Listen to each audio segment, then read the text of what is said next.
folks, and welcome back to another lesson. Very quick shout out to Donna, who kindly sponsored this video. They sent me this guitar so that I could donate it to a local school, so that's where it's going to after it's done this video. It is absolutely tremendous value for money.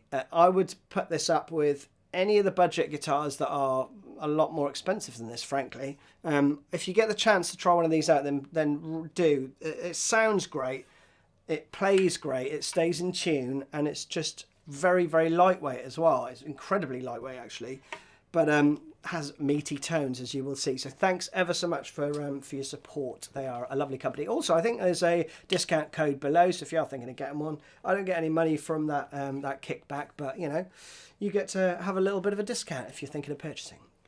Let's crack on with the lesson. Now I'm going to be using bridge pickup on this bad boy. I love this little LP nod, and essentially clean sounds like this.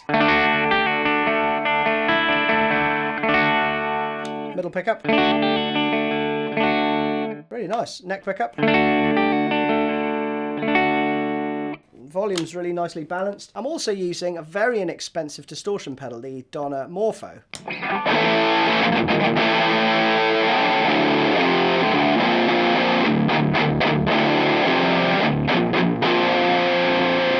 To my ears, that sounds pretty good. I am going into an expensive tube amp, right?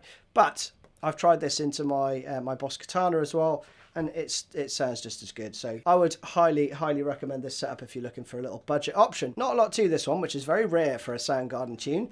It's in 6/4. I mean, obviously there's got to be some sort of craziness going on, and it goes like this.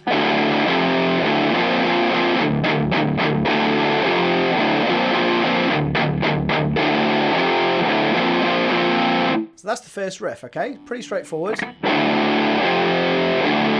0, 3, 0. Then you go up to the 8th fret. Flatten your first finger on the 8th fret, but use your third or your little finger, I use little, on the 10th fret on the D. And play 3, okay? And then some chugs. 4, in fact. And then the 5th one is open, and that carries over into the next bar.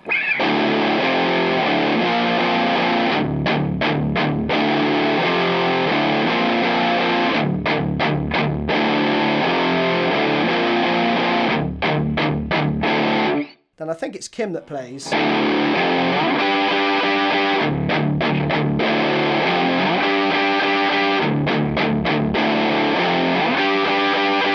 Okay, he plays the 12th fret on the D and the G 4 times. So after the 3rd fret, you don't play the open strings, you go straight to the 12th fret.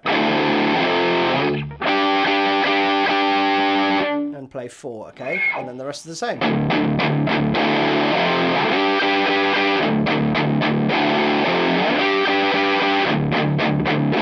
Then with the verse, you're back into...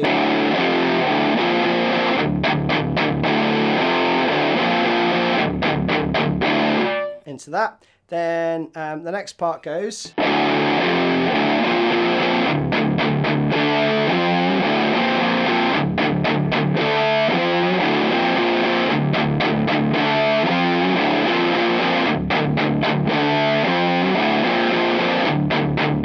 like that, right? Pretty straightforward. You're doing double stops on the 12th fret and the 15th fret.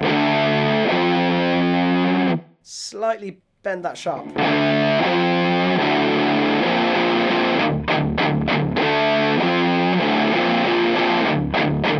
Then there's this little turnaround part which goes...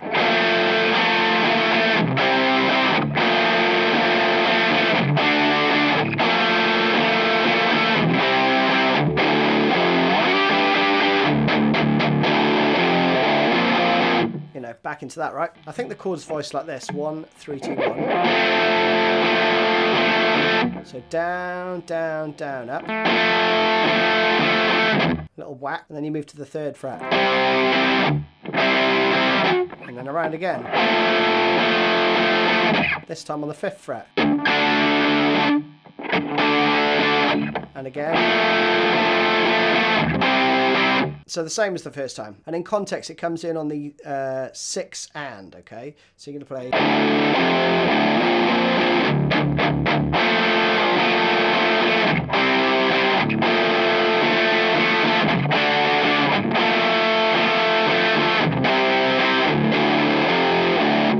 from there it goes into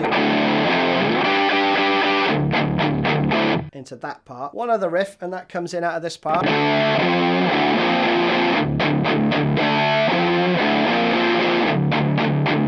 So you do 5 palm muted chugs at the end of that to go into this part, where you're going to play the same chord, but just on the 10th fret.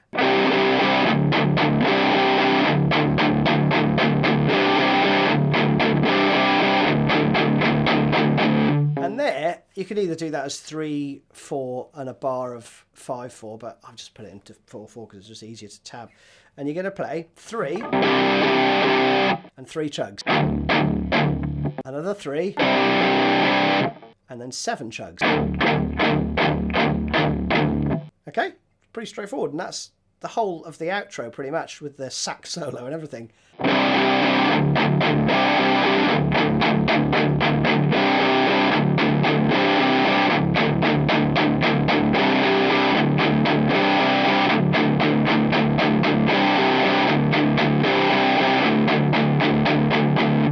Pretty cool, right? And then towards the end, you just hang on the 10th fret.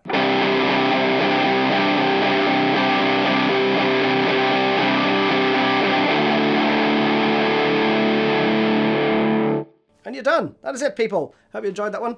See you again soon.